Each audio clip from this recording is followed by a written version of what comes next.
Lap number 3 of the Lord's Prayer has 2 sections as well. Deliver me from temptation and from evil. And this is where, with temptation, I really talk about, thank you for helping me to establish strong boundaries. Thank you that these are immovable boundaries, that even though I may fall periodically, that these are immovable boundaries, and you're going to guide me and go with me as I fight these things that are easily lead me where I shouldn't go. And then thank you for protecting me and for the people around me that I love and care about, because sometimes things don't look like evil to me or to those people, but God knows that they're not where we should be and that it will lead to evil. And so I want to thank him for delivering me from evil and from the attacks of the evil one. And then last but not least, you close out the prayer again with the praise that you started with.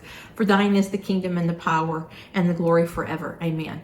And again, just closing that out with praise, thanking him for who he is and what he's done, and that he never leaves or forsakes us.